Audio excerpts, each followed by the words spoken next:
I pledge allegiance to the flag of the United States of America and to the republic for which it stands, one nation, under God, indivisible, with liberty and justice for all. Hello, everyone. Thanks for joining us today. I'm constitutional attorney Katherine, and this is Liberty Lori. And you are joining us live for Season 223 of Restore Freedom Weekly. I have some important stuff to share with you today about some very recent Supreme Court cases from the United States Supreme Court. Okay, guys, so buckle up. I'm going to try to speed talk through this because there's some important stuff that you need to know. And okay, guys, for those of you who have been listening or watching me for quite a while, you know I'm an attorney. You know that I get into the nitty gritty of all the details. And sometimes, man, when I'm talking about a court case, I mean, I'm telling you all the 75,000 words I've highlighted on each decision. This is important stuff that I need to tell you about. And I don't know if I should go all conspiracy theory about it, but I mean, it seems like maybe the big tech giants don't want you to know what's been happening. What kinds of wins there are for the freedom fight, although it's not been enough. It's been something, and it's something that we need to do. Recently, I've been tugged at, gosh, there was a good one. Okay, well then, oh gosh, this seems like a good one. And then, oh my goodness, this seems like a good one. And in fact, a few of these are ones that I told you guys about. I think I did a call to action, I don't know, say a month ago.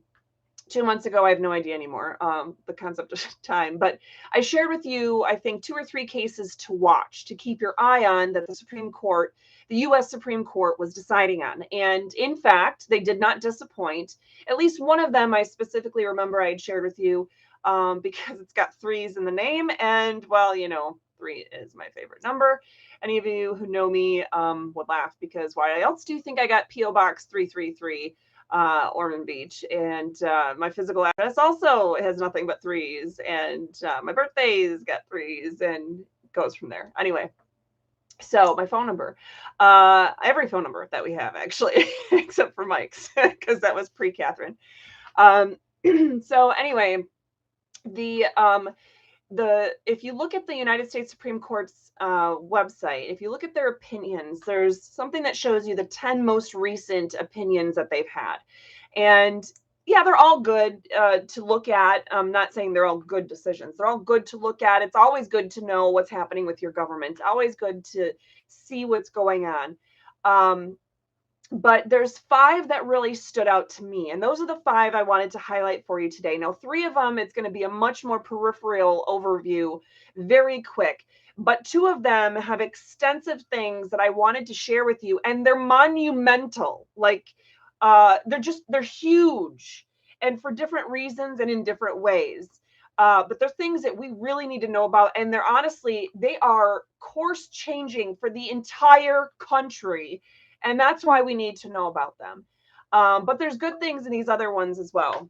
Religious accommodations in government workplaces, limits on administrative agency power. Now, we all know administrative agencies are entirely unconstitutional anyway. They don't belong in a constitutional republic, but nonetheless, they're here. And so the decision I want to talk to you about is actually good in terms of how it focuses on the limits of administrative agency power. The cases talk about duties and limits of state legislatures and the protection of private property rights. You wouldn't believe what court case actually has some of the best stuff about private property rights in there. In fact, for those of you who've been following along in what's happening with me in my City of Ormond Beach case, the supposed ordinance violation stuff that we've got going on, and we're in the throes of the appellate briefing period, and in fact I have to write my reply brief here within the next couple weeks. Let me tell you, some of these decisions that just came out that we're going to talk about today are going right in that brief, because it's shocking the substance you think would be in a certain case, how it somehow gets pulled into a case that you would think, you know, has nothing to do with that. Racial justice, affirmative action, all kinds of good stuff. So these are topics that are hot button issues that are in these just 5 cases that we're going to talk about. Now, another thing I want to mention, okay, courts don't make laws. but their opinions can't simply be ignored. So let me kind of hammer on that in another second here. But the true or false question, I think it doesn't have any technological issues. Who knows? I guess you'll have to tell me if you're able to participate on YouTube. I actually got it scheduled yesterday for this morning to go live at 10. But okay, so important reminder about cases. There's, I think, 2 slides about this. And sorry, like I said, this did not, oh, you guys can't even see my slides. What am I talking about? Well, okay, I'll fix the slide, I guess, before you guys see it on Thursday. But at any rate, Article 3. I want you to look at U.S. Constitution Article 3, because that is where the judicial powers are. So we have the legislative branch, the executive branch, the judicial branch. I can't even talk today. That is Article 1, 2, and 3 of the United States Constitution. And they're separated for a reason, right? So obviously we've heard about separation of powers. That is the biggest thing that I want you to think about when you think about cases, and why cases are not case law. They are case precedent, they're opinions, they are something that helps keep the government in check. Even though the word separation of powers, that phrase, does not appear in the U.S. Constitution, it damn well appears in the Michigan Constitution, Article 3, Section 2. And for the most part, let's see, does the actual phrase, that phrase does not appear in the Florida State Constitution, but if you look at Article 2, Section 3, it does tell you about the separation of powers in the different branches of government. So anyway, those are just 2 examples, but I wanted to let you know it's in there for a reason. We have a separation of powers of the different branches of the government for a reason, those checks and balances. And, the explanations here in these state constitutions that no powers of one branch can be exercised by another branch. That's very powerful. So the reason why I want you to focus on that, or remember that here at the onset, is that there is no case law, okay? I say that over and over and over again, but I didn't want you guys to see this topic and go, oh, well, she's talking about all these cases. These cases are so important. Well, what, now she's saying that case law is important and we have to listen to whatever all the judges say? Okay, well, no, it's important, but it's not the end all be all. Despite what any court says, the U.S. Constitution is always the supreme law of the land. And you can go to Article 6 for that, to find that as well. Okay, so these 5 most important decisions of the last 10 that have recently been issued by the U.S. Supreme Court. First, I want to talk about Biden v. Nebraska. That is the student loan one. Then we're going to talk about Groff v. DeJoy, and I have no idea if I'm pronouncing these names correctly. Next is 303 Creative LLC. That is the one I definitely know I asked you to look at or keep your eye on. Actually, Groff was one I did too. I asked you guys to keep your eye on these decisions that would be coming out. Moore v. Harper is the 4th one, and the last one is Students for Fair Admissions versus the president and fellows of Harvard College, but also the University of North Carolina. So those are the 5 decisions. I'm going to try to remember. You guys can't see my slideshow. I wanted to show you in here. I have a screenshot of what that looks like, how they break down all of the most recent 10 decisions and where you can find them, etc. I have links, direct links to the U.S. Supreme Court's website, their PDF version of each of these, what are called slip opinions, before they are turned into their final versions. These slip opinions remain on there on that website until the final versions are fully paginated and put into the reporting books correctly and for all posterity to see. So these links won't work forever, but they will work now, and it's all we got for now. So for each of these decisions, if you want to look up at them and read more on them, on Thursday, you'll be able to click the links right in the slideshow here. So Biden v. Nebraska.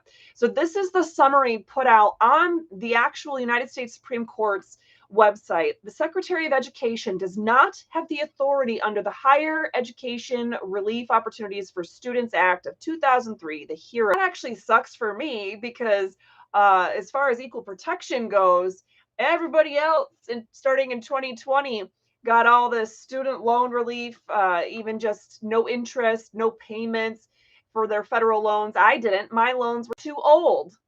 I got zero benefits from any of that. And just in December, I finally was like, okay, they have this new thing that's coming out. It's going to be forgiveness of this or that or whatever. I guess I'll try it. I'll consolidate, make them a newer loan, whatever. I'll bite the bullet for that. Of course, no sooner do I do that, no joke, but it was like the very next day is when the injunction was put in by the lower court saying, oh, no, this is not likely to be found constitutional, which, hey, I knew it wouldn't be constitutional, but shoot, if they're going to do it and get away with it, I might as well benefit, right? So, yeah, of course, it doesn't work that way. Anyway, so what's good about this, though, is that they're focusing on the fact, read between the lines here, the Secretary of Education, the Department of Education, it's an administrative agency, right? Does not have the authority to go above and beyond what, just in principal debt, that's not even interest. I mean, most of mine that's left is interest because of the way they screw us over. So anyway, it is a good decision in that it's recognizing the limits and the source of the power. I mean, think about it. I couldn't find, and maybe there is something in there because of that decision, I was kind of speed reading. I wasn't really reading every single dot with the utmost of care because there were a lot of these to go through and narrow down which ones to share with you. But this particular one, I didn't find anything that jumped out at me is where they clearly just said administrative agencies only have the power that the legislature specifically gives to them through laws. But nonetheless, that's what this means. They're saying this particular agency does not have the power to do what are right in the slideshow that will be shared with you on Thursdays. This is talking about Title VII, Groff v. DeJoy. And Title VII, this is, again, the summary written by the U.S. Supreme Court itself. Title VII requires an employer that denies a religious accommodation to show that the burden of granting the accommodation would result in substantial increased costs in relation to the carrier, and they didn't want to work on Sundays, but Sundays, I guess, is the day that the United States Postal Service does, the extra work for Amazon or whatever the situation is. I don't remember the entire facts of the case, but anyway, this person said, I can't work on Sundays because that is my day of rest. That is my sincerely held religious belief. I'm not supposed to be working or doing anything, of a work nature on Sundays per my religious beliefs. So that person asked for a religious accommodation, and the U.S. Postal Service said no. And then they said that they don't really need to show a burden of why they would be denying that religious accommodation. Now, this can go, this can be a good decision and a bad decision, but it's certainly one that you guys should be looking into a little bit more. And when I say looking into, sure, you can have conversations. Sure, you can listen to podcasts about it. But I'm telling you to read at a time because we're just relying on other people to give us that knowledge. No, go to the source directly. Read this opinion. Look through it. That's, why I give you the links for them. But anyway, this wasn't talking just about a federal employer either. This is summarized by the U.S. Supreme Court as just being all employers. And again, this could be a good thing. Talk about religious accommodations. What are some of the religious accommodations that we've been, what are some of the religious accommodations that we have been worried about on the side of freedom in the last few years? Well, one that I could think of has something to do with certain mandates, right? And so with those mandates, one of the ways of trying to get around these unconstitutional things was to seek religious accommodations. And many of those religious accommodations were that are actually appropriate running, and you have someone who is Muslim or who is Buddhist, or I don't know very much about many other religions, but a religion that is, far to the contrary of Christian. Have religious accommodations, and you can't do anything that acknowledges God or Christianity, but we're going to totally accept all, anything to do with Muslim faith or with Buddhism or with Hinduism or whatever, everything that's not Christianity, yeah, you're welcome. And we're going to acknowledge you and praise you and celebrate you and allow you whatever accommodations you want. That's kind of what we've been seeing. And so anyway, this is a case that's important because it's a double-edged sword. So, okay, the next one is this 303 Creative LLC versus Elanus. I don't know if I'm pronouncing that right. Case number is 21-476. This is, it's not, I was going to say it's a phenomenal case, but none of these go far enough and just say the Constitution is the Constitution is the Constitution and all government is bound to follow it. All government is bound by the restraints placed in it upon them. And it can only act insofar as the government is given certain specific powers within the Constitution. But anyway, so none of these decisions go that far. But this case is about the First Amendment, okay? The First Amendment, and this is again word for word what the U.S. Supreme Court has for their description of this case. The First Amendment prohibits Colorado or any state from forcing a website designer to create expressive designs. So this is about First Amendment protections, freedom of speech, and quite frankly, freedom of religion.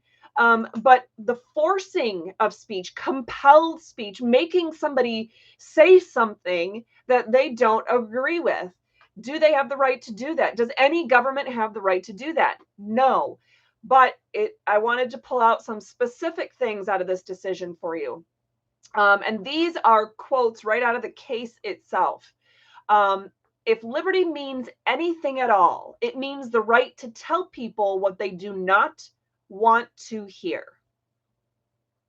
I just want to say that again. I think it's profound, and it was the case.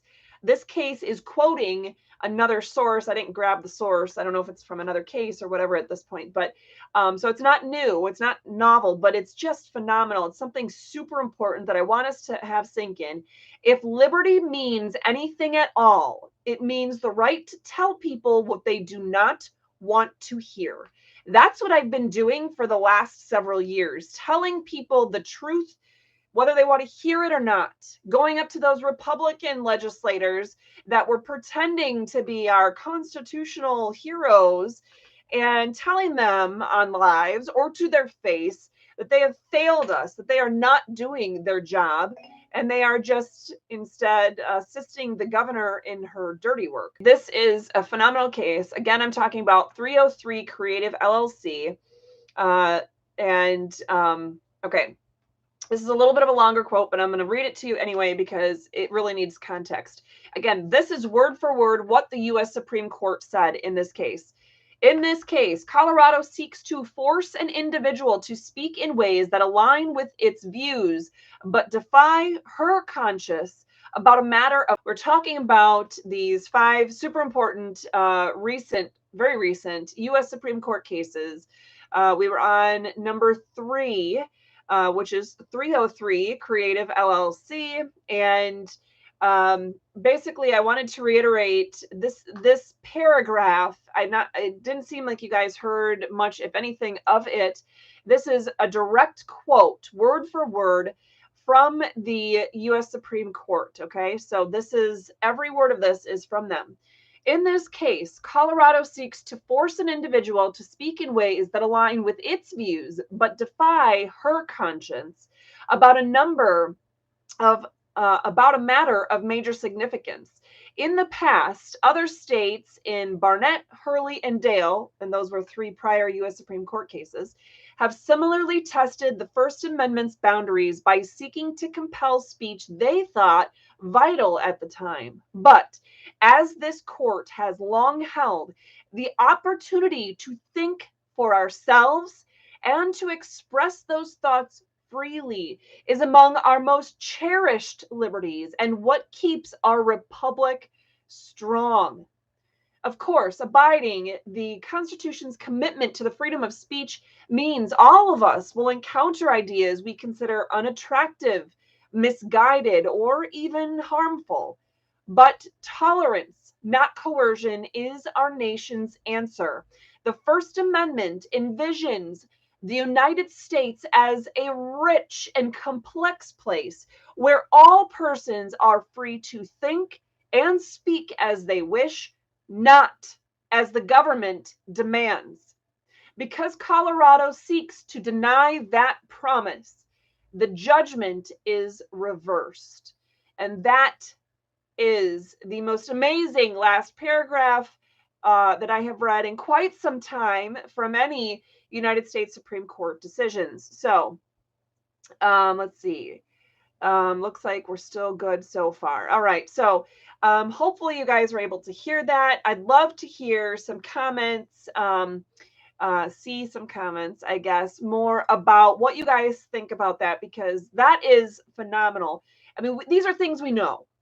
But our government and the courts in particular have been shutting down our freedoms, this one, then that one, then this one. And sometimes it's with the executive orders, it was just, oh, we'll just cast a wide net and try to stop, say, all of them at the same time.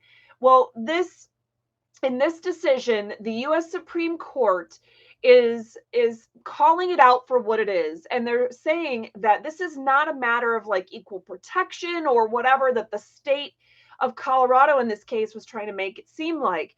That they're trying to say she's just a bigot, and I think it's a she. We're gonna go with she.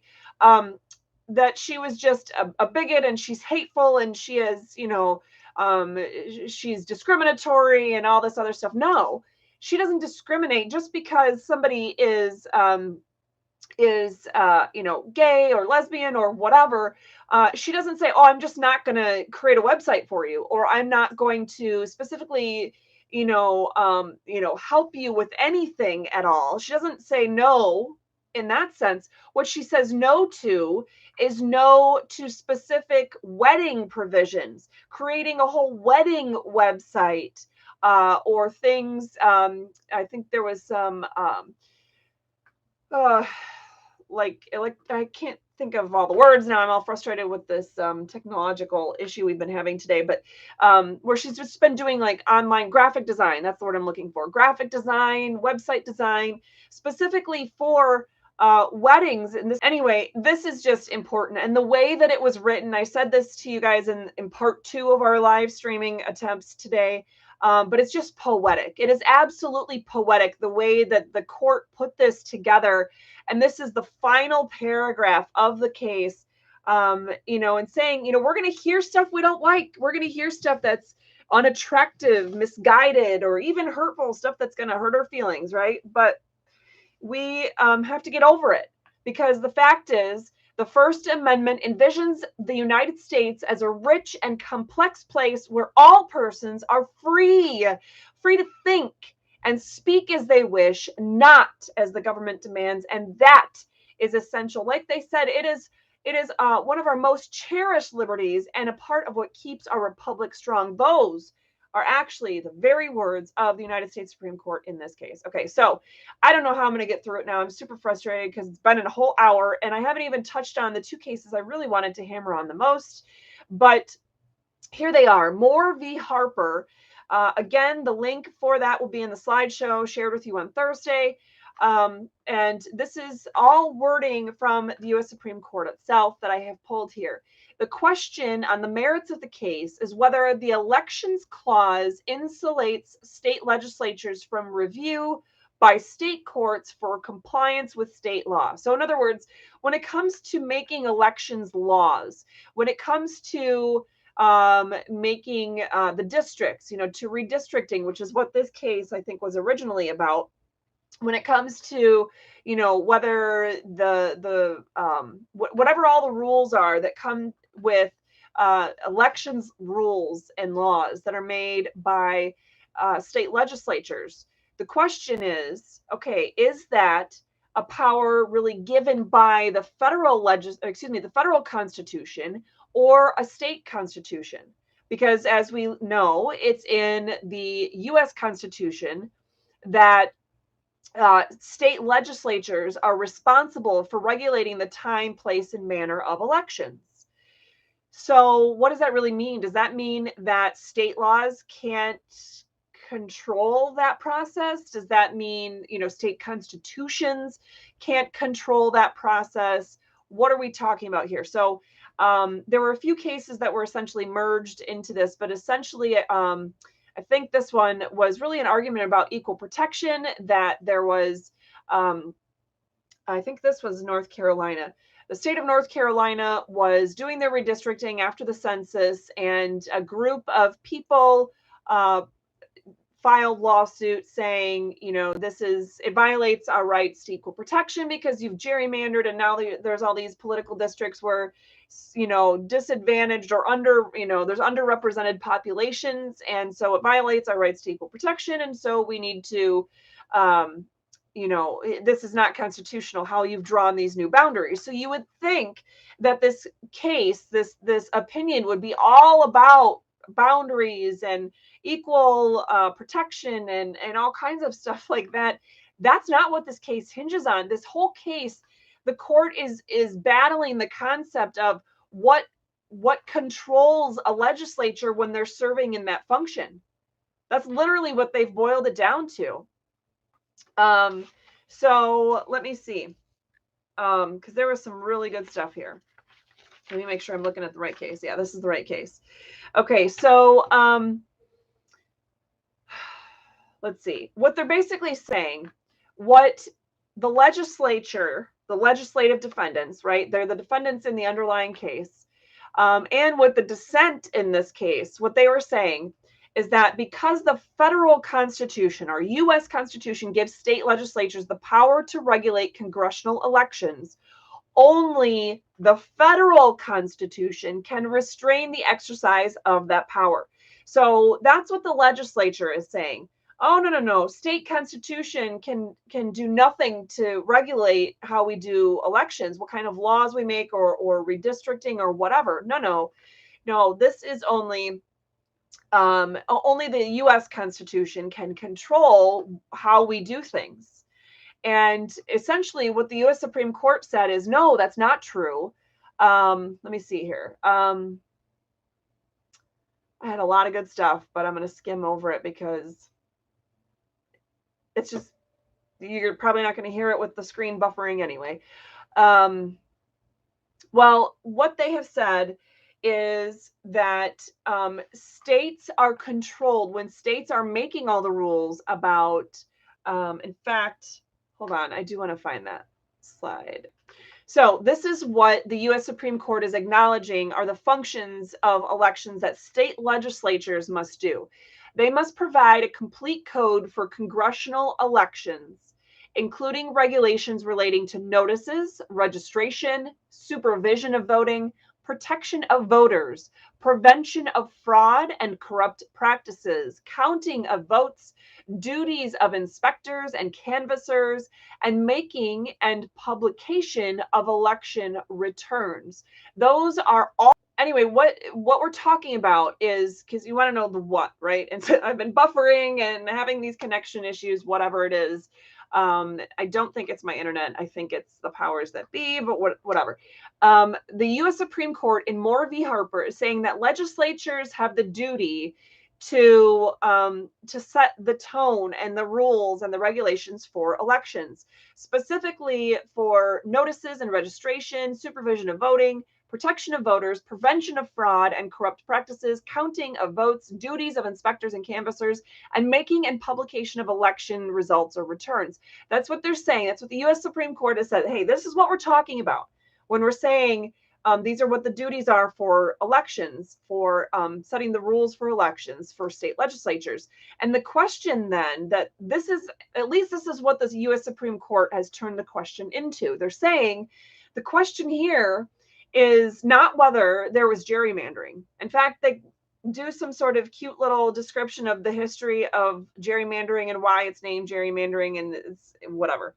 I want to say it might have even been named after a senator from Michigan. Whatever. It doesn't. It's irrelevant. They don't really talk about that. The case doesn't hinge on what gerrymandering is or if it's bad or equal protection or anything like that.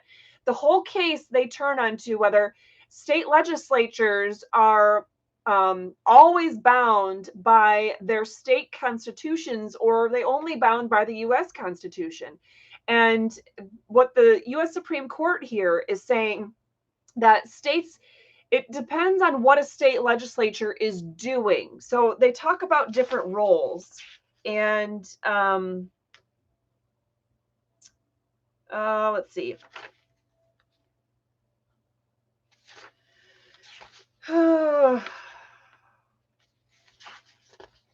This sucks. I have so much to share with you, and now that I'm trying to just parse it out and whatever, it's sucking. Okay. So, all right. So what they're saying is that they have, state legislatures have these different roles that they're doing. They're either confirming, ratifying, their, whatever. But there's essentially four main functions of state legislatures that the U.S. Supreme Court has identified. And one of the main ones, obviously, would be lawmaking. And so when you're making laws, which is what the traditional or primary purpose of state legislatures is, at least these days, when you're making laws, the U.S. Supreme Court says, duh, you are bound as a state legislature not only by the federal constitution, you are bound by the state constitution. That means you have to follow all the proper procedures for each of your processes. So if you have a redistricting commission, they talk about, for example, in an Arizona case from 2015, or like Michigan has recently adopted into their state constitution, if you have, this is a bad part of this decision, but they're saying if you have a redistricting commission, if your state constitution says that your redistricting lines are drawn up, if the district maps, congressional maps, etc., are drawn up by an independent commission, if that's what your state constitution says, then they're saying that in here, they come out and say that a redistricting commission, even though it's not done, redistricting isn't being done then by the actual state legislature, the United States Supreme Court says, oh, well, it's like a quasi-legislature. So that's okay that they're totally unelected and you're not actually representing the people. It's totally fine. That some important things that are good, though, for this decision. This is Moore v. Harper, for those of you that have been trying to be troopers and hang on there with me. Moore v. Harper, one of the good things they're saying is that a legislature cannot pass an act. And another thing that the U.S. Supreme Court said in this case is that the power of the assembly, not the powers of assembling or of the people just assembling, but the power of the assembly, capital A, meaning your state legislature. The power of the assembly is limited and defined by the Constitution. The legislature, after all, is a creature of the Constitution. You might remember, if you've stuck with us for the 47 times we've tried to go live today, that today's true or false question had something to do with being a creature of the Constitution. So he's saying that the state legislatures are created by state constitutions and their powers are limited and defined by the U.S. Constitution. Certainly the Michigan Supreme Court has expanded on this a lot more eloquently throughout the years, and we've talked about some of those decisions. This is also an important thing I wanted to share with you guys. So the U.S. Supreme Court goes on to say that one of the key virtues of a constitutional system is that a law violating a constitution established by even the people themselves would be considered by the judges null and void. So even if it's something that was through a proposition or whatever, say Prop 1, 2, and 3 from Michigan that were newly added to the Michigan Constitution in the last election, even though they were supposedly put into place by the people themselves through petition and then vote, that even that kind of law, one added to a state constitution, even that kind of law, if it violates the Constitution, it's null and void. And another important aspect, they mentioned that courts of justice have the duty to declare all acts contrary to the manifest tenor of the Constitution void. They have the duty. It's not just a choice. It's not something they should, say, oh, well, we're only going to address this one topic or whatever. Yeah, some of those things make sense to use as norms throughout court cases. But if you have a blatant violation of the Constitution in front of you, as a judge, you are bound to call it out, even sua sponte, which means on your own, even if neither of the parties recognizes it or is willing to admit it. If you see a blatant constitutional act being committed by some form, member, or official of government, it's your job to put an end to it. That's what all of our jobs are. Anybody who has sworn an oath to uphold the U.S. or state constitutions, that is what your job entails. So they're specifically talking about courts of justice, and that's what the job is. One of the other important decisions or statements coming out of Moore v. Harper, U.S. Supreme Court case released on June 27th, so 2 weeks ago, is that the framers' understanding that when legislatures make laws, so it is the framers' understanding, they're saying that, or it was their understanding, that when legislatures make laws, they are bound by the provisions of them their creators, cannot be greater than their creators. That is a very interesting way to put it, and it's a very important concept. Court continues quoting all these different older sources and says, what are legislatures? Creatures of the Constitution. They owe their existence to the Constitution. They derive their powers from the Constitution. It is their commission, and therefore all their acts must be conformable to it, or else they will be void. Talking about the duties and the responsibilities and the limits on state legislatures, and it's tied to the Constitution, the U.S. and the state constitutions. So I think it's just a very important case, not talking about the things you would think. It's not talking about equal protection. It's not talking about the redistricting.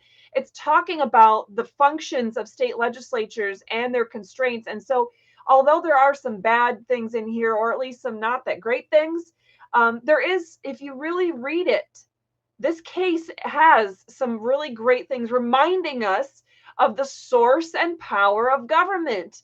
The government has no power to do anything unless the Constitution has given that power. If we, the people, have authorized that power. But will anyone follow the case law? There's no case law. They can't make law.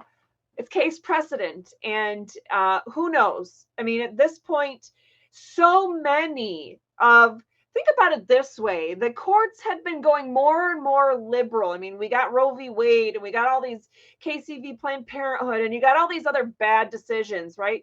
You had all this bad case precedent, building, even by the supposed conservative justices on the court. And even in those decisions that were touted as good wins for conservatism or, the Constitution, for a Republican form of government, they really, throughout the years, throughout the decades, have gotten just worse and worse, and in really walking away from the Constitution, walking away from a Republican form of government, walking away from the people. And yet the big machine of the politicians and the media and, those with money that try to control, they've been trying to teach us that, we have to follow everything the U.S. Supreme Court says. If the U.S. Supreme Court says it, it must be true. I mean, look at it. We have a right to an abortion. That's what Roe v. Wade says, right? That's what they've been saying. So they've been thinking they were winning. And so they've been teaching us and teaching us and teaching us, well, you got to follow what the court says. So we're going to hold them to it. Hey, you got to follow what the court says. And the court says you don't have a constitutional right to an abortion, but you do have a right to life. You do have a right to freedom of religion and freedom of speech. administrative agencies don't have the authority to, do things unless Congress has specifically given them that authority, although that's inherently still unconstitutional. And anyway, so as far as following this case precedent, they have set this wheel in motion. They have set this whole thing up so that, hey, we're all ingrained now. You got to follow what the U.S. Supreme Court says. It's going to take them decades to undo that mindset and brainwashing that they've set before us. So, and people in government are always going to do the wrong thing because we're all human. We all sin. There's always going to be sin in our lives, and therefore there's always going to be wrongdoing and sin within our government. And so it's always going to be our job to be on top of it, to be involved, to be watching and listening and learning, to be calling it out, to be speaking to it. And speaking the truth in love is one of the strongest things that we could do, and it's one of the things we have to do most often. So SCOTUS has cut the ATF and EPA off at the knees in recent opinions, pointing out the overreach. No, I don't think they've cut them off at the knees, especially the EPA decision that came almost a year ago. Today, that it was a good decision, but it didn't go far enough. Hello, I'm constitutional attorney Katherine Henry, and this is attempt number 4 at finishing Restore Freedom Weekly, Season 2, Episode 23. We've had a lot of technical difficulties today, and we started streaming through our streaming platform to go out to YouTube, Facebook, LinkedIn, Twitter, and Rumble like we always do. Ended up having to try just going directly through YouTube twice, and now ending up recording this through OBS and just uploading it later. So this is the 4th portion of today's episode. It's going to be posted as a standalone video, as well as being added on to the end of the other 3 for one full episode that you'll be hopefully able to glean a lot of important information from, despite the choppy technical difficulty issues, or I guess issues with me learning how to speak today. It's been quite a challenging day. So at any rate, this is, and I feel like I've repeated myself 75 times at this point because I have, so just bear with me. It's not the most graceful episode you'll ever encounter from me, but it is nonetheless important and something that I think is definitely needing to be talked about, and that's why we're trying so hard to make today's episode go through completely. Today we're talking about the 5 most important of the newest U.S. Supreme Court decisions. Now, there are, if you look at the United States Supreme Court's website, I'm going to go give you this screenshot here, and you'll be able to see this slide in the slideshow that we share with you on Thursdays, as always, and you'll be able to click this purple link right here, supremecourt.gov/opinions/slip/opinion/22. And it'll show you all of the slip opinions, or in other words, the opinions that are brand new and haven't been put in the official published books, basically, with the citations where you normally would say, 538 U.S. 612 or something like that, meaning page 612 of book 538 of the United States Supreme Court decisions. At any rate, so that's not available yet. When they're brand new, they're called slip opinions, and you can see them just basically, it's a PDF posted online to the court's website. And so if you look here, it automatically shows you the 10 most recent decisions that were made, and 5 of these are noteworthy enough to really reach a wide audience and be something that most of you should at least be aware of. And so we talked about, in fact, I'll go back here. These are the 5 decisions there. And we talked about Biden v. Nebraska and Groff v. DeJoy, 303 Creative LLC, and Moore v. Harper. And that one was, I think, in video 3 that we were talking about that, and a very long conversation, lots of good stuff in there. Not as much from the other 3 that we were covering, but they're important topics. These 5 decisions, the reason why I picked these out and thought these are ones we need to talk about is because they're going over things like free speech and freedom of religion, religious accommodations in the workplace, limits on administrative agency power, the duties and limits of state legislatures, protection of private property rights, racial justice, affirmative action, you name it. There's some big, key, hot topics that are covered in just these 5 of the 10 most recent U.S. Supreme Court decisions. Something to keep in mind is that courts don't make laws. There's no case law. There's case precedent.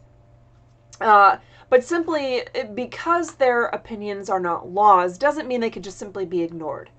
No, we need to know what's in there because, number one, some of these are actually good and follow the Constitution to some degree. They're going in the right direction. But number two, even if it's terrible, even if they're terrible decisions, you need to know what the other side is doing. You need to know what you're battling. You need to know what's out there. And so for all of those reasons, it's important that we talk about these 5 cases. Again, with this video, just focusing on the last one because the other ones have been covered with our prior 3 attempts that will be all rolled into one video for you to check out as well. So with that being said, we're going to roll right on into Students for Fair Admissions versus President and Fellows of Harvard College. And this is a case that was originally filed in 2020.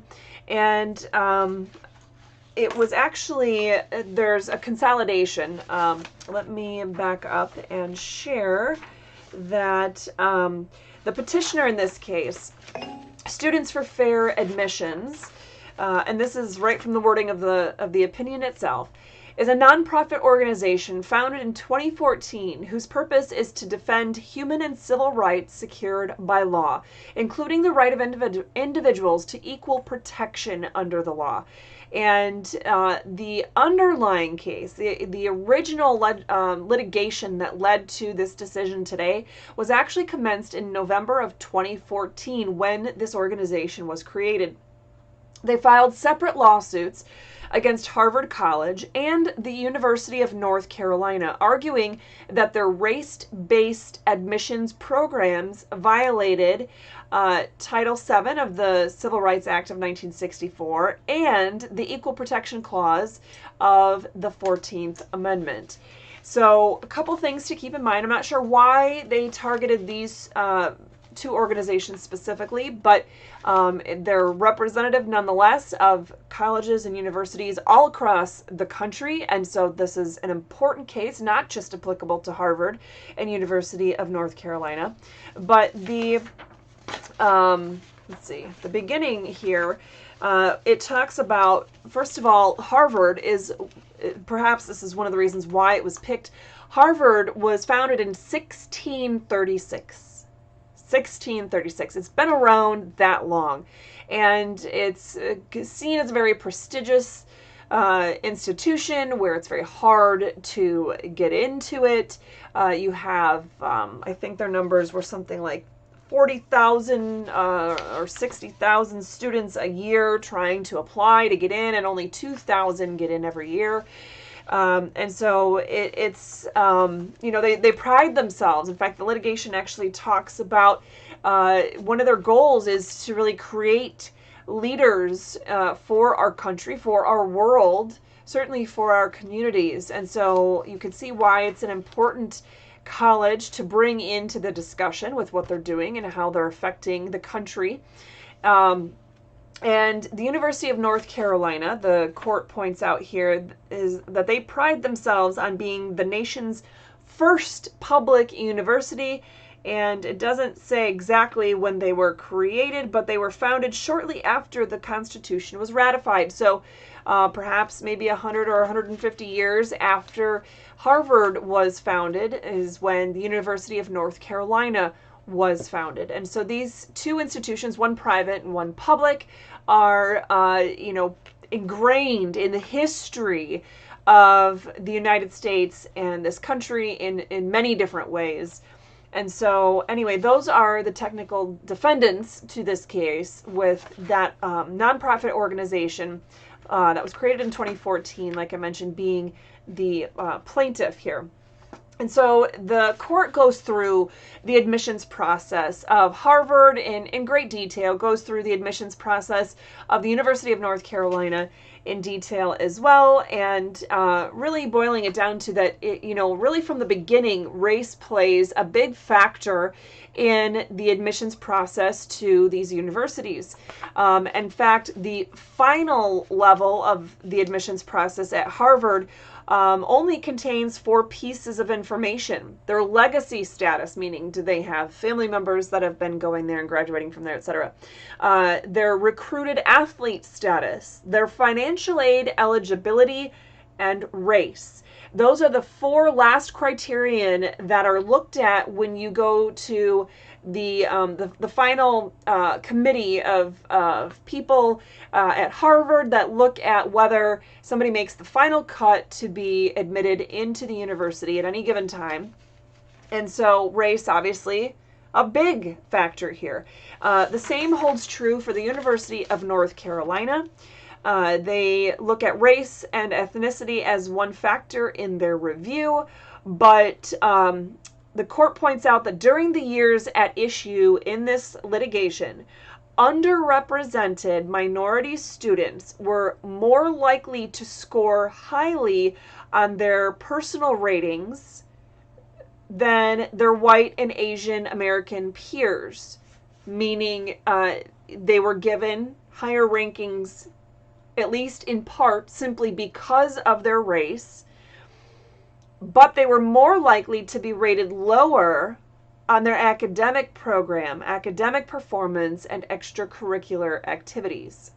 That is one of the findings that has come out through all of this extensive litigation. So we're talking about none other than, this isn't a movie or a video. This isn't a video about racism. This isn't a video about the history of our country and how deplorable things were and have been for quite some time. It isn't about the level of racism that exists now or where it exists, but I can tell you this: racism does exist now, but it doesn't exist only in one direction from one group to another. No, racism exists from white people toward black people, from white people toward those of Hispanic backgrounds, white people towards Asian people. But racism definitely exists from Asian people towards white people, or black people towards white people, or towards Hispanic people. It exists not from every single person towards every other kind of race, but it is a thing that exists. People have preconceived notions, and sometimes those are assumptions, and sometimes those assumptions fueled by lack of knowledge and by hate or specific circumstances that grows into an intolerance or a racism or a discrimination. But that doesn't mean that every single person is racist. And it certainly doesn't mean that every single white person is racist of everybody who's not white. Racism at all is bad. It shouldn't happen. And in fact, our Constitution guarantees us, under the 14th Amendment, equal protection under the law. Equal protection. And it's not just about race, but it definitely includes race. So, at any rate, with that being said, that is what we're talking about here. We're talking about, and you can look at this opinion itself. The link you can find doing your own quick search, or I, of course, will be sharing that through this presentation, the slideshow, later on on Thursday this week. But if you go to page 5 of the slip opinion, the pagination I'm sharing with you today, once it gets published in final copy, these pages will no longer be as relevant. But nonetheless, this is what we have to go off of today. So number 5 of this slip opinion, there's a footnote, and it's talking about Justice Jackson and the attempt to minimize the role that race plays in admissions. So the dissent in this case is trying to downplay how much of a role race has. But in reality, the numbers are, I mean, the numbers don't lie. They're in black and white, or in yellow if you're seeing my highlighted versions here in my notes. But they're talking about both at Harvard and the University of North Carolina, that especially with the lower the grade point average, or the lower the academic scores are, when you start going a little bit lower and a little bit lower into the class of people that are still accepted, the number of people divided by race for each of those academic categories changes drastically. So you have to the point of, in the second highest academic section, the disparity is even starker. This is what the U.S. Supreme Court writes here. 83% of black applicants were admitted, while 58% of white applicants and 47% of Asian applicants were admitted. So these are people that all have the same academic credentials. And we're just talking about, okay, so what else is left? There's nothing else that pushes them over. They're the same academically or with sports or whatever in those ratings. They're the same. This is just talking about what's left is race. And they are purposely selecting individuals to be accepted into their institutions because of race. It is a huge factor in it. And let me see here.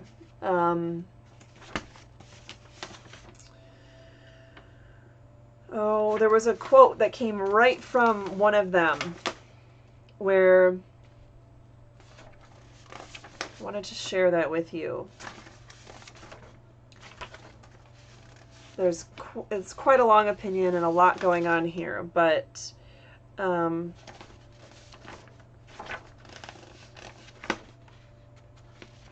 well, at any rate, basically, both of these colleges are admitting that if they didn't use their affirmative action programs in their admissions, if race was not going to be a factor, then the racial makeup of those whom they admit would be drastically different than what it is today and what it has been for the years these programs have been in place. So they're saying, yes, race does play a huge factor in admissions. So it's just one of those things. You can't have your cake and eat it too. You can't argue out of both sides of your mouth for the same thing. So some of the other things I wanted to point out to you guys, let's see here. I had quite a bit that I wanted to share initially, and it was hard for me to narrow it down. But in talking about the Equal Protection Clause, the court does a lot of quoting of other cases and the Federalist Papers and just other sources, but they're adopting these words as their own. So I'm not going to tell you whom they're citing, but if they're essentially adopting the words as their own, we're just going to go with that. And the court says in one of these citations that any law which operates upon one man should operate equally upon all. And the 14th Amendment will hold over every American citizen without regard to color the protecting shield of the law. And we've talked about that before, that the purpose of the law in general, of government in general, is to secure our God-given liberties, to protect our rights so that when I'm exercising my God-given rights, I'm not impeding upon your exercise of your God-given rights.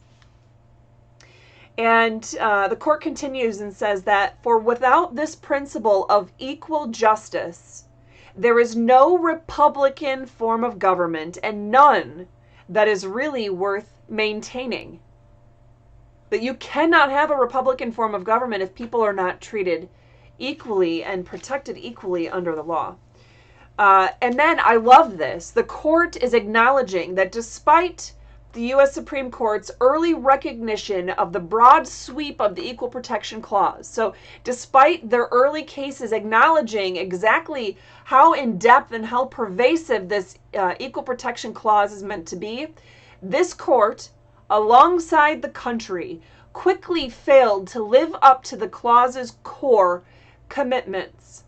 So even though the court acknowledged it from early on what the role of the 14th Amendment was, the court and the entire country screwed it up and got it wrong for many years. The court reiterates, separate cannot be equal. You wouldn't think we'd have to do that, but yet with masking and other mandates, that's an issue. That the Constitution is colorblind is our dedicated belief. That's also a very important quote they put in here, because it is colorblind. And we talk about Black Lives Matter. We talk about, all these racial tensions and things that, law enforcement officers do wrong, and the violence perpetrated against people of different races that seem to be unjustified. Well, let me tell you this. Conservatives and liberals largely agree across the entire spectrum that law enforcement officers of every state, at every level, in every community, there are good ones and there are bad ones, and the bad ones violate our rights. They discriminate. They may even rise to the level of murdering innocent people. It happens. We're not denying that it happens. No one on either side of the political aisle denies that it happens. Discrimination, we talked about, it does exist, but not as pervasively as we think. But I'm going to say another thing that shouldn't be so provocative, and that is all lives matter. All of our lives matter. Why should my life matter any more or less than yours based on the color of your skin? And the Constitution, as it is today, with whatever amendments have been adopted to this day, the Constitution protects our right to be individuals, to be valued as the human beings we are, without regard to what disabilities we have, or to the color of our hair, or eyes, or skin, or what our heritage is. I don't want to be discriminated for or against because of my Finnish or German heritage. I don't want my children to grow up in a world thinking it's okay to discriminate against someone because they came from China or, Russia or whatever. With all that's going on in the world today, I want us to be able to evaluate each person for their own values, for what they bring to the table, not for what history has set out before them.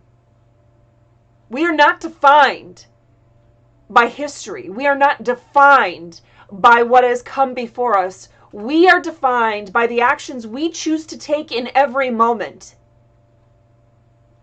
And we don't have to choose to perpetuate racism. We don't have to choose to perpetuate the lack of equal protection of the law. We don't have to choose to perpetuate bias and discrimination, especially when it's being brought out in the name of supposed justice and freedom. No, that doesn't bring about racial equality. That doesn't bring about anything that's good. What it brings about is the very stuff that this opinion actually points to much more eloquently than I do, but that's what comes to mind for me when I read that the court is quoting here, that the Constitution is colorblind, is our dedicated belief. And eliminating discrimination, or in this case, racial discrimination, Eliminating racial discrimination means eliminating all of it, not the parts that you think are bad and leaving the parts that you think are good or okay. No, eliminating discrimination means eliminating discrimination. And this means it's the same philosophy that the court really applied when they were talking about that First Amendment case, the 303 Creative LLC. In there, the court's talking about the freedom of speech and how we all have to hear. Part of what's inherent in having freedom of speech is being able to say what you want and not have the government control it or dictate that you have to say something or can't say something, even if it's something that's ugly or something we don't like, something that's inappropriate. There's a lot of inappropriate stuff that's said all the time. That doesn't mean the government is supposed to step in and do something about it. No. If you're physically harming somebody, if you're inciting violence, that's one thing. But if you're simply saying something just dumb or full of hate, just let people see it for what it is and move on. Because it's interesting that the people that seem to be so concerned about having the government and social media police what's being said and to control the hate and stop the hate rhetoric, those are the ones that have actually the strongest views of hate and control and lack of freedom. Those are the people that will personally attack at every move and say, the worst of things about someone without knowing anything about them. If you don't like what I have to say, then address what I'm saying. Don't attack me. You attacking me shows you have a problem. It shows your lack of knowledge. It just shows your ignorance. It doesn't show that you have any intellectual ability. It doesn't show that you have thoughts that are smarter than mine or better than mine or that you're any more accepting or loving or Christian. No, when you attack the person instead of attacking the problem, that's where the cycle perpetuates. So allow me to have my opinions and you to have your opinions, and we move on together as a society somehow. Attacking the problems, compromising to reach solutions about the problems, not forcing people to give up who they are or compromising their sincerely held religious beliefs, etc. At any rate, I'm mixing cases. Back to this one being the Students for Fair Admissions one that we have showing on the bottom of the screen there. Lots of good stuff that I have highlighted, too much to share with you all today. So the court is reiterating that these cases, the two that they merged for this decision today, involve whether a university or college may make admission decisions that turn on an applicant's race. Can race be a factor? Can affirmative action be something that is used in college admissions? And there's a lot of interesting cases and history that the court goes through here, but just more for you to hopefully want to read these decisions yourself then. The court says we have permitted race-based admissions only within the confines of very narrow restrictions. University programs must comply with strict scrutiny. It's the highest level of scrutiny that the court uses when determining if something is constitutional or not. They may never use race as a stereotype or something that's negative, and at some point they must end. Respondents' admissions system, so the colleges in question here, however well-intentioned and implemented in good faith, fail each of these criteria. They must therefore be invalidated under the Equal Protection Clause of the 14th Amendment. So what's interesting, I thought I had that part. Yes, I do. Okay. I thought I skipped a part. So they're talking here about that they can't be used, race-based admission programs, that the courts have never allowed those at universities to be used to stereotype people based on their their race or in any way that's negative, but that's kind of inherent in what you're doing. You're saying people that are of a certain, whatever race your particular institution would be benefiting the most. And these ones, it was Black Americans that were benefiting the most from these admissions policies in question, that those individuals somehow couldn't get in on their own. They couldn't cut it. Their grades wouldn't be good enough. They weren't smart enough. They weren't athletic enough. They didn't have enough musical abilities. Anyone who knows me knows that I have almost zero. I have negative, actually, musical abilities. I scare my children when I sing. But at any rate, they're saying you can't make it. You can't cut it unless you have an additional helping hand that we think, white individuals or Asian American applicants or Hispanic applicants don't need as much. Wait, what? How? How is that helpful? How is that not stereotypical? That is the definition of what the affirmative action programs are. And they're also saying that we have required universities. They're saying that so far, our history of these cases has already required universities operate their race-based admission programs in a manner that is sufficiently measurable to permit judicial review under this rubric of strict scrutiny. So in other words, you can't have some sort of abstract goal of using race in your admissions. You have to be able to have some sort of measurable, attainable goal, and something that, a court could be an outside party looking in and go, okay, so you have met that goal, or you have not met that goal yet. That's what they are saying here. The court also says that the respondents' admissions programs failed to articulate a meaningful connection between the means that they employ and the goals they pursue. So they're saying your goals and each college listed, a litany of 4, 5, 6, 7 different goals that they have for using these affirmative action programs in their admissions process. But that their goals they're trying to obtain, there's no meaningful connection by the way that they're doing it. In fact, the court's talking about just the pure math. You could end up with, I'm not sure if I have that highlighted in here somewhere, but yeah, right here.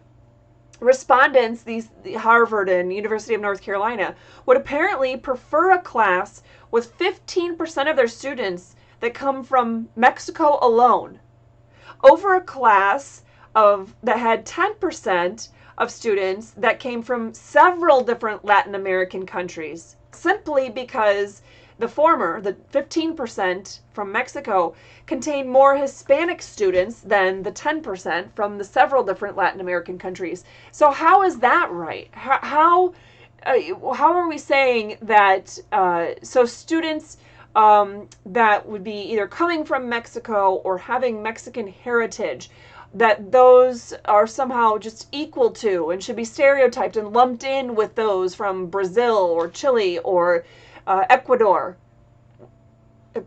Really? I guess I'm mixing South America and Central America, but at any rate, point being that it's lumping people in, and really for what reason? How are they helping to create a more diverse educational environment, for example, if they end up having a whole bunch of people all from the same area or same background or same skills or abilities, simply because they're saying, well, this percent has this color skin, but this percent has this color skin. That doesn't necessarily make it any more diverse. You're assuming that everybody has the same line of thought simply based on the color of their skin. So, something that I like how the court points out here, and they go through quite a discussion on this, but if you go to page 27, if you're following along with the opinion at some point, college admissions are zero-sum. Hopefully you've heard of the phrase zero-sum game or zero-sum, where some people win, others must lose. There's only so much in the pie, and so whatever somebody has to give up. or someone else has to give up, I should say.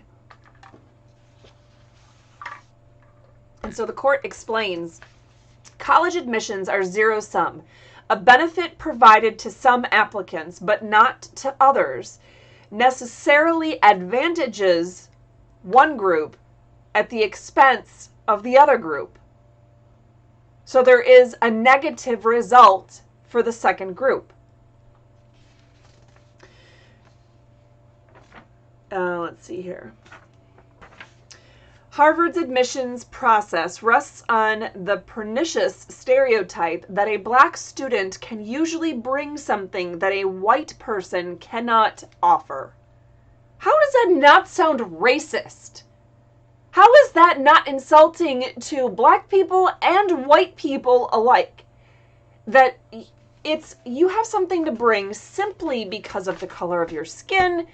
And that's, the overarching thing. It overshadows who you are as a person, what you have achieved personally, what intelligence you have, or what wisdom you bring, what your life experiences are, what your talents, gifts, and abilities are. None of that matters as much as the color of your skin, and that really says the most about who you are as a person. In fact, the United States Supreme Court points out that UNC is much the same. It argues that race in itself says something about who you are. Now, yes, there's cultural definitions. There's, things that are about, in the South, there's just cultural ways of living and doing and being, working. In the North or on the East Coast or on the West Coast, things in the Midwest. I mean, just there's phrases, there's things that seem to exist. For example, when I moved from Florida to Minnesota in high school and then went off to college, and they were talking about bars and hot dish. And I'm like, what in the world is wrong with you people? What's a bar? Like, you talking about like a protein bar? Or what are we talking about here? Hot dish? What on earth is that?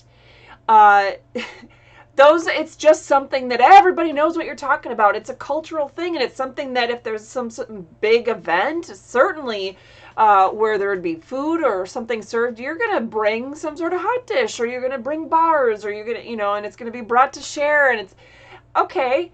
It's something you just don't have any clue about if you're from Florida, and I was raised in Florida. So, that's just an example, but there's all kinds of things that make us unique about, our culture, our heritage. My kids grew up knowing that I didn't really prefer to eat the gundava, the end of the bread. It's a Finnish thing. I'm Finnish in heritage. And, there's other little things about saunas and, just stuff about sisu and having grit. Perseverance. There's just things about being Finnish that I love. It's a part of me. I try to teach my kids those parts of them, etc. But it's not something that I think makes me better than you because you're not Finnish. It's not something that I think I should be given some sort of, special, leg up in a competition or, admissions process or something like that because that's, part of my bloodline. No, it should be based off of my hard work. Sure, the perseverance part. How much did I persevere, and what did I do with that? How did I use my life experiences to create this life story and share it with you? How did I share it with you?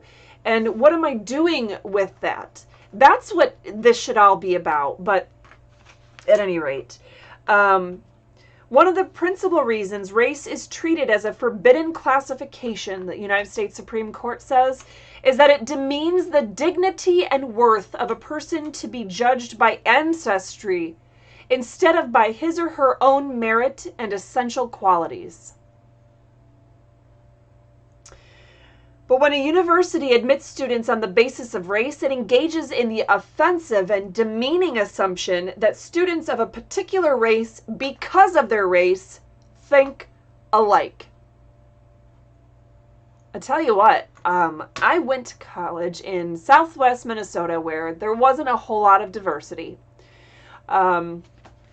It was in a town that I had never heard of until I applied for college there. Marshall, Minnesota, Southwest Minnesota State University. That's where I went to school. And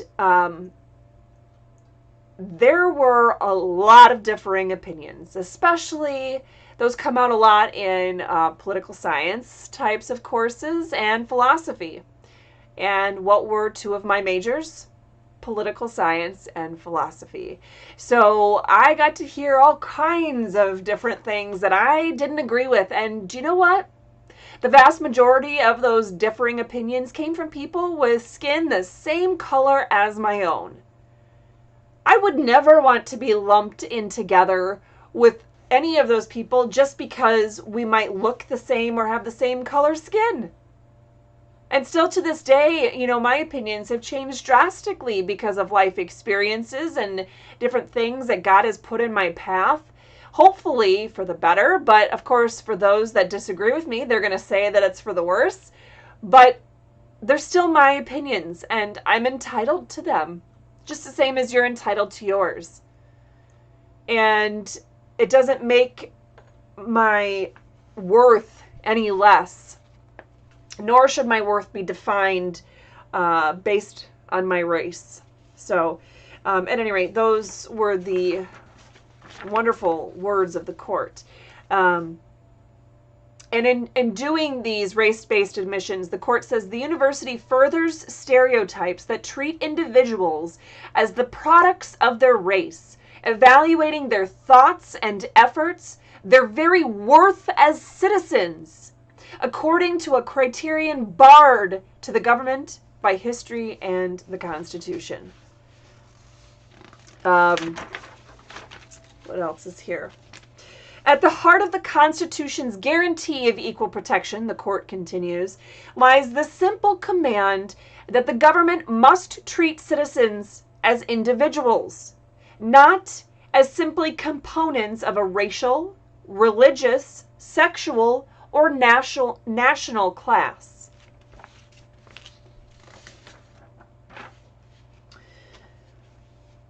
And the dissent in this case, and Harvard, and the other colleges and universities, etc., everybody that was participating that said, affirmative action, we've got to keep it, all of them, quite a few of them were arguing anyway, that there should be this notion of societal discrimination. We're fixing societal discrimination, and that constitutes a compelling interest, a reason why the government and why the government should allow and or perpetrate this kind of discrimination, why it would be okay. But that societal discrimination and trying to rectify that cannot justify a racial classification that imposes disadvantages upon persons who bear no responsibility for whatever harm the beneficiaries of the race-based admissions program are thought to have suffered. And that's something that's key. That's something that's been debated about for years. But let's put it this way. Do I, as a white person, acknowledge the atrocities, the downright illegal, unconstitutional, unchristian, horrendous, heinous behavior of people that had my skin color in the past? Do I acknowledge that they owned slaves, that they were discriminatory, that they would advocate for, you guys have to have your own neighborhood. We don't want you in our neighborhood. Oh, you have to drink from that drinking fountain. You have to sit at the back of the bus. You have to do whatever. Do I acknowledge that those things happened? Heck yeah, I do. Do I think they're okay? Absolutely not.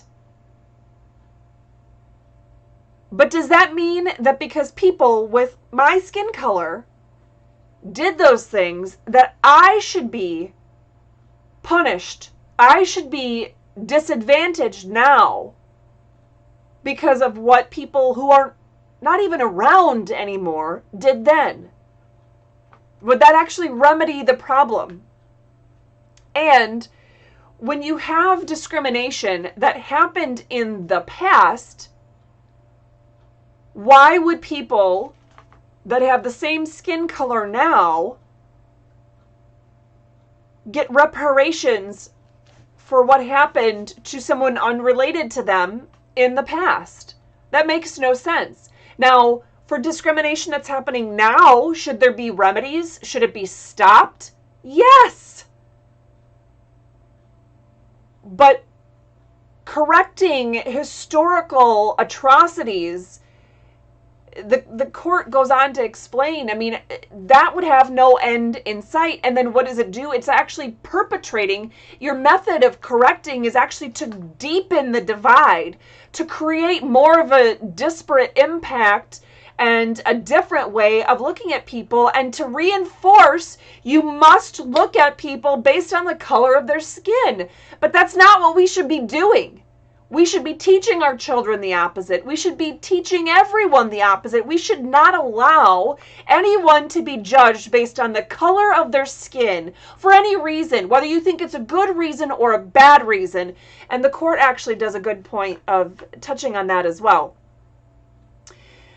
Permitting past societal discrimination to serve as the basis for rigid racial preferences would be to open the door to competing claims for remedial relief of every disadvantaged group.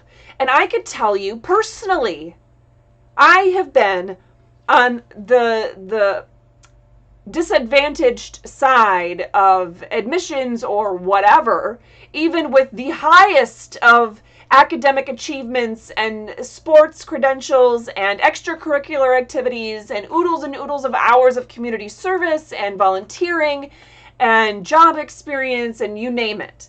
I've been working my butt off since I was a child. I mean, I literally had my first job at age 11. Not, at home, but out in the real world at a company at age 11. I've been receiving straight A's, since I was in kindergarten or preschool. I mean, I just work hard.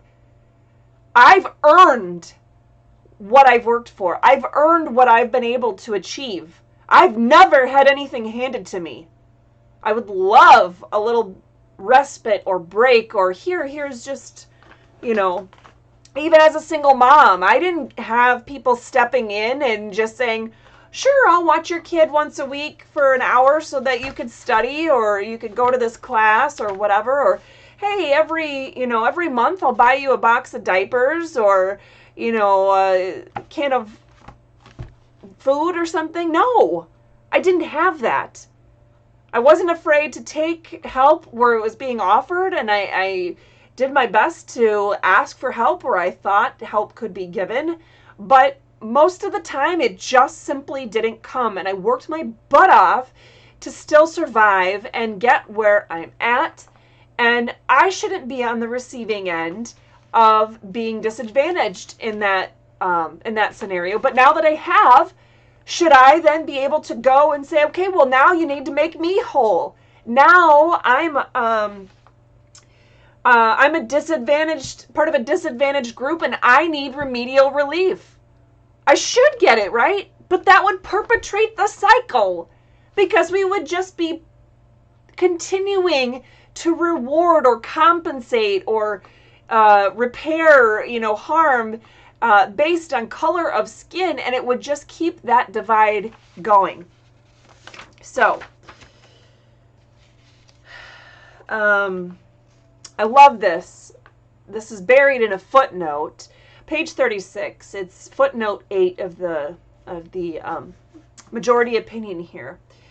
So the principal dissent, there must be two, I think there's two dissents to this case, but the principal dissent at one point attempts to press a different remedial rationale altogether, stating that both colleges have sordid legacies of racial exclusion, okay? So this is the dissent. This is justices that think that affirmative action needs to keep going. They're saying, as part of their rationale, well, the University of North Carolina and Harvard have sordid, horrible, atrocious legacies of racial exclusion. But the court points out here that such institutions should perhaps be the very last ones allowed to make race-based decisions, let alone be accorded deference in doing so. So earlier in the opinion, you can also see that the dissent is arguing that the colleges should be able to decide for themselves if their affirmative action programs are working or if they still need to continue them because they're not achieving that goal that they want of the, diversity or the level of diversity or whatever the case may be. Hello, if we left it up to them, if they are the ones that have sordid legacies of racial exclusion, why would you say, oh, well, you should keep it up? Good job. Keep going. Keep discriminating against. You're just changing the ebb and flow of who you're using the discrimination to benefit or to hinder. But, good job. We'll just step back and let you do your thing. So they're saying they shouldn't be allowed to make race-based decisions anymore, let alone to have the court back off and just let them run with it. The court also says, towards the end here, a judiciary that picks winners and losers based on the color of their skin, you would think that would not be what the left is fighting for in this case, but that is exactly what they're fighting for. And while the dissent would certainly not permit university programs that discriminate against Black and Latino applicants, it is perfectly willing to let the programs here continue. In its view, this court is supposed to tell state actors when they have picked the right races to benefit. And that's exactly what the left is saying. Well, these particular race-based programs are okay, but if you'd flipped them on their head and said, no, we're going to try to remedy what we went too far with affirmative action, and now we're, letting too many Black students in and not as many Asian or white students in as we should have been, and so we're going to flip the script and give the extra bonus points for admissions to white or Asian students. Of course the left would be like, you can't do that. Well, they shouldn't be able to do that to benefit or hinder any particular set of groups of students based on the color of their skin at any point. But the left is saying this particular one is A-okay. There's no differentiation. Under the law, it's still discrimination, but this kind of discrimination is totally okay because it benefits the people that we want it to benefit. And it harms the people that we don't care about harming. That's, whether you like it or not, that's what it boils down to. So, in the end, I agree. The judiciary is not supposed to pick winners and losers based on the color of their skin. And quite frankly, if you believe that Black Lives Matter, if you believe in, everything that the Democrat Party is supposed to stand for, or the Green Party, or whomever, if you believe in everything that the Republican Party platform stands for, you should believe in that concept too. The government should not be picking winners and losers based on the color of their skin. They've done it. It didn't work out so well. We shouldn't allow them to continue doing it now. So the dissent and the majority agree that Justice Harlan in history knew better. He said, in view of the Constitution, in the eye of the law, there is in this country no superior, dominant, ruling class of citizens. There is no caste here. Our Constitution is colorblind and neither knows nor tolerates classes among citizens. So the court concluded, for the reasons provided here, the Harvard and UNC admissions programs cannot be reconciled with the guarantees of the Equal Protection Clause. Both programs lack sufficiently focused and measurable objectives warranting the use of race, unavoidably employ race in a negative manner, involve racial stereotyping, and lack meaningful endpoints. Many universities have for too long done just the opposite. In so doing, they have concluded wrongly that the touchstone of an individual's identity is not challenges bested, skills built, or lessons learned, but the color of their skin. Our constitutional history does not tolerate that choice. Regardless of whether history would tolerate it, I would say it's not okay. It's not okay to judge someone based on the color of their skin or their heritage. It's not okay to give them preferential treatment or to give them bad repercussions because of it. Judge each person of their own value, what they have each achieved and done and learned, and the kind of person that each person is of their own accord. Well, with that being said, that discussion is a lot longer than I anticipated, but so it is. We will add this in to the other video, hopefully, unless it ends up being too long. But regardless, join us back on Thursday for our Constitution segment recap, where I somehow am going to try to squeeze all of this into 10 minutes. Might have to do more than one video, but anyway, we will do the best we can. Check back tomorrow on Wednesday for our Wednesday Way to Get Involved challenge, Fridays Freedom Fighting Tools, and Saturdays Way that you can get involved to support us through our Restore Freedom goodies. All the merchandise is just sold at cost to help spread the word. It's the donations that we share with you that would be the way to financially support the endeavors that we have, including Restore Freedom Weekly, which was what this episode was. All right, guys, thank you so much for joining today. I am constitutional attorney Katherine Henry, and I always value having you join us for our efforts to Restore Freedom Weekly.